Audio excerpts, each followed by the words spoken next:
City Wars is more than just a game of cards and abilities. It's also a game of physical space. Cards are played onto your half of the battle track and come in different durations. The lights at the top of each card dictate its length. Playing an attack onto the track causes the blue damage values to get stored. Try to build those damage tallies as high as possible. Countering an opponent is easy. Notice that yellow number at the top of the card. That indicates accuracy. Think of it a bit like card strength. Place an attack with a higher accuracy opposite an opponent to shatter it and cancel their damage. Over the course of the card phase, players take turns laying attacks, building their damage, and trying to shatter their opponent's attacks. Now it's time for the combat phase, where guns are drawn and damage is dealt. The damage trigger moves across the battle track, triggering attacks and lowering each player's health. Now sometimes attacks trigger a time strike, where a timed button press fills your faction power gauge. You can use this power to spawn a shield and block incoming attacks. If both players are still standing at the end of the combat phase, another card phase begins.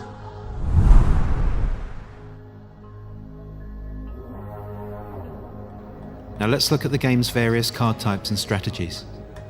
Silver advance cards are contextual. For example, the Sonar Strike attack gets an accuracy and damage boost when connected to the start of the battle track.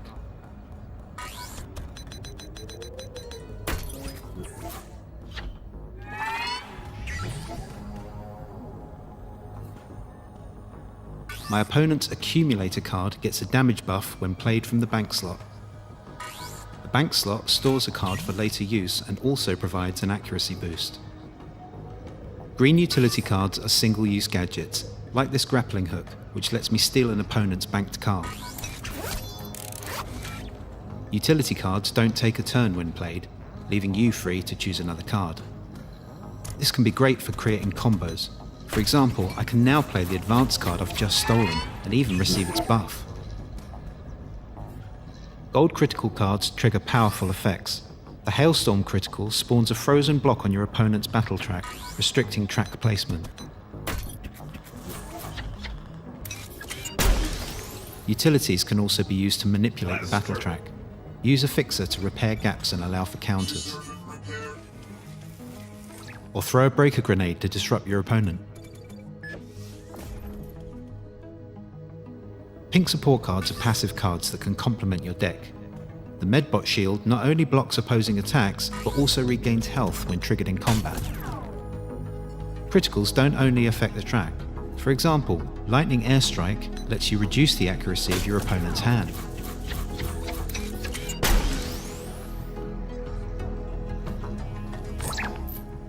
Because the battle plays out from left to right, the priority of your attacks becomes key. Healing early can keep you in the fight, and timing your faction power can stop you taking vital damage. Also remember, the combination of your gun, charm and deck creates a loadout that's unique to you. This is just a basic example of how a battle can play out. City Wars features over 140 cards, each with their own outcomes, counters and strategies.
Set in a dark and twisted world full of witchers, monsters, knights, and sorceresses, Gwent is a card game where armies clash and you, as commander, lead the charge.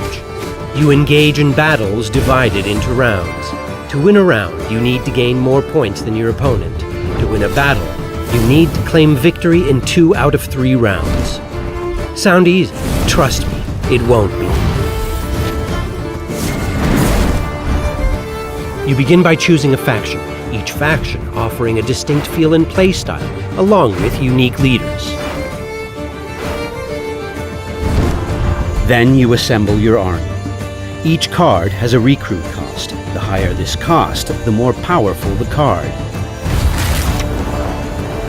Added together, the total recruit costs for any deck you build cannot exceed the recruitment cap.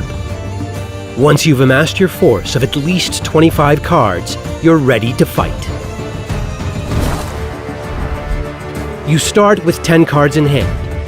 As the commander, you can swap cards before the start of a battle and between rounds. This makes your cards your most valuable resource. With your cards in hand, you'll then need to think on your feet, bluff, and craft devious combos and strategies to outplay your opponent. The battlefield has 2 sides, each with 2 rows. You can send any unit from your hand to the melee or ranged rows. However, placement is often crucial, as certain units perform better when deployed to a specific row or alongside a particular unit.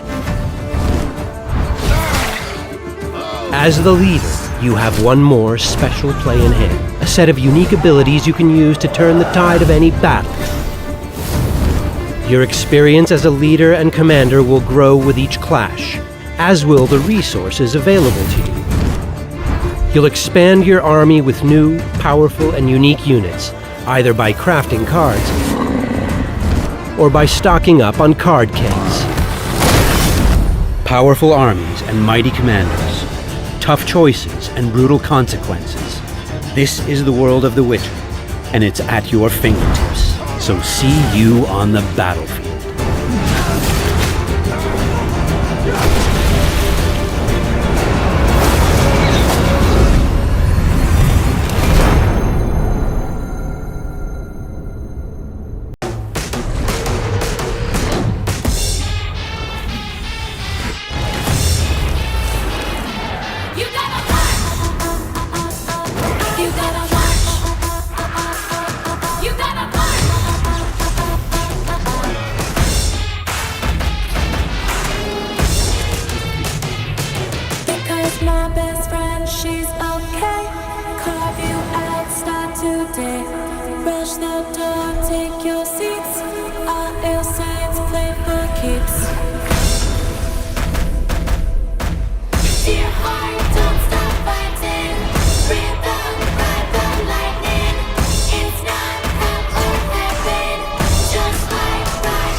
You have already discovered on Yu-Gi-Oh! Master Duel all the possibilities that come with the customization of your profile. It is now time to take a look at the solo mode. In the latter, beginners, as well as experienced players, will find plenty of interest. First of all, the tutorial will help you by teaching you the rules of Yu-Gi-Oh! And put them into practice. Once you've gone through the first tutorials, solo mode will allow you to discover or rediscover certain deck types and their styles of play. Each campaign will give you a particular depth of knowledge to help you become the best duelist possible. In each campaign, you will be able to practice a duel after learning more about the lore and the background story of the cards. Once the final objective is reached, there are unlocked chapters available where you can play against decks of different variations. A new player will therefore have no trouble learning about various themes and card uses in order to quickly face duelists all over the world.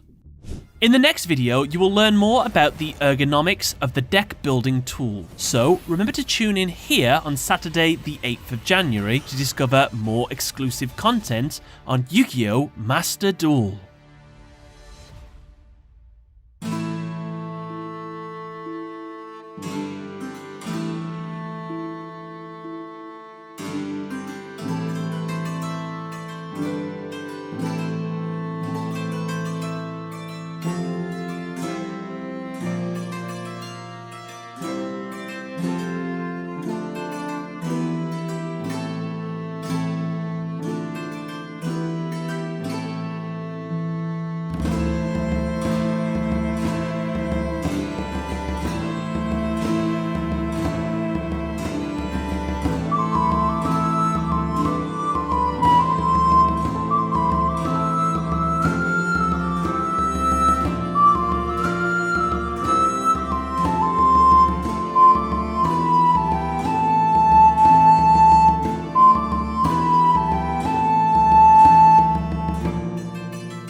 double elite tonight. What? Oh my god. I'm gonna do 6 on you. Know your path. Gotcha, Dexter. Ooh, this is gonna hurt a lot.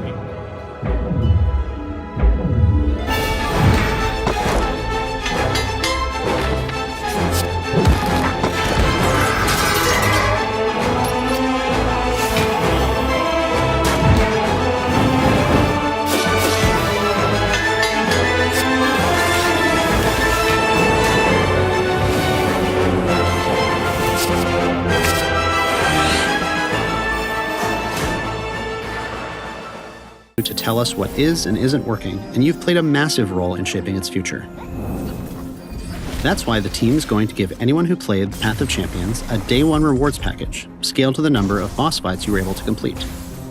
We want to help you hit the ground running after the progression reset, and we'll tell you more about each reward tier very soon. Back in January, we talked about the team's focus on storyful adventures and refining the single-player narrative experience with new champions. We also talked about remaking the progression system to give you more agency over how your champion legend plays out. So, now we're going to show you what that actually looks like. The Path of Champions introduces 2 new regions to PvE, Noxus and Demacia. The new PvE roster will include all the champions you see here, plus 3 new champions you'll meet during spoiler season. Each of them will have their own unique powers and campaigns to play through, and they'll tell their story in 2 chapters, with more chapters to come. You'll start with 1 champion and their unique deck unlocked, and as you play through chapter quests in each campaign, you'll unlock 5 more champions. Jinx will kick things off, with Lux and Yasuo joining your roster soon after, and then you'll get 3 random champions from different regions. Let's see what Darius is up to.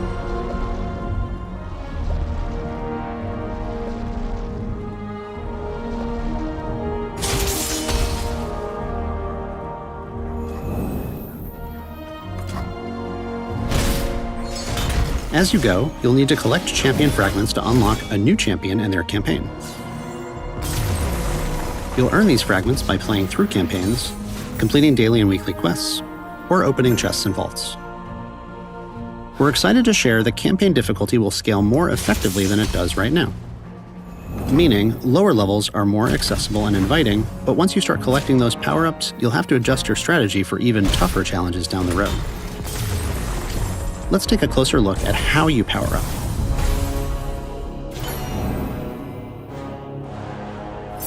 Making progression more immersive and rewarding was a big priority for this update. We also wanted to give you more agency over the decisions you make by improving the shops and power-ups, so that everything you're earning along the way is stuff you're excited to see. It's important your cards feel relevant to your champion and the deck you're building. There are 3 main ways you'll progress through the Path of Champions: champion levels, star powers, and legend levels. Champion level is the most granular way of progressing. It's closest to our current reputation system, and it gives your champion permanent rank-up rewards as you run daily quests and new adventures to earn champion XP. Based on your feedback, we wanted to make levels more impactful so you can see your champion and their deck grow in strength. Now, you're already familiar with relics, and those are still the main way you'll customize your loadout between runs. You'll unlock the ability to use them early on, but your champion level determines the number of relics that your champion can equip, as well as the rarity of the relics you find. Common and rare relics can be shared across your champion roster, and we'll continue to explore higher relic tiers in later updates. Star powers are a little broader. Each of your champions will gain a new permanent power boost when they star up, which they can take into any adventure. Each star power plays into that champion's unique strengths. To get more champion stars, you'll need those champion fragments we talked about earlier. We've got a lot of Darius fragments here, but we already own him, so let's unlock his next star power. Once you rank a champion up to 2 stars, you'll be able to play the second chapter of their campaign adventure too. You'll also get a special relic for your champion at the end of their second chapter. Currently, champions can only earn 3 stars, but we'll scale this as needed down the road. Finally, your legend level is account-wide. Legend points unlock perks that affect every champion you own, like relic systems, extra rerolls, or healer and shop upgrades. You earn these through playing adventures, similar to champion XP and champion fragments. Unlike before, you won't have to grind to unlock these every time you swap champions. Legend level reflects your overall progress in the game mode itself. Before we can explore more story with Darius, it looks like we'll need to upgrade his star power. Let's earn some more champion fragments by jumping into a world adventure. Unlike champion campaigns, which follow a single protagonist, world adventures are challenges you can play through with any champion you've unlocked on your roster. These have different tiers of difficulty, and you'll need to beat at least one adventure from each tier before the next will unlock.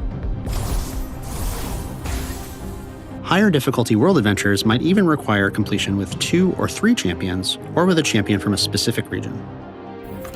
You'll want to make sure your champions are equipped with the right relics and powers for each opponent they're going to face.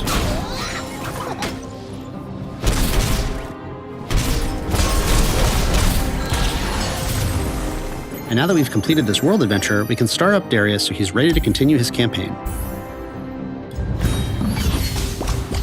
Well, there you have it. The Path of Champions is about to drop with a ton of new campaigns, new champions, and a completely reimagined progression system. But we're not stopping there. Over the next few months, we'll be iterating on these features and keeping an ear to the ground for your feedback, plus working on more regions and experimenting with ways to play with your friends. There's so much waiting for you on the path ahead, and we can't wait to hear about where your adventures take you. Thanks for tuning in. Good luck, and have fun.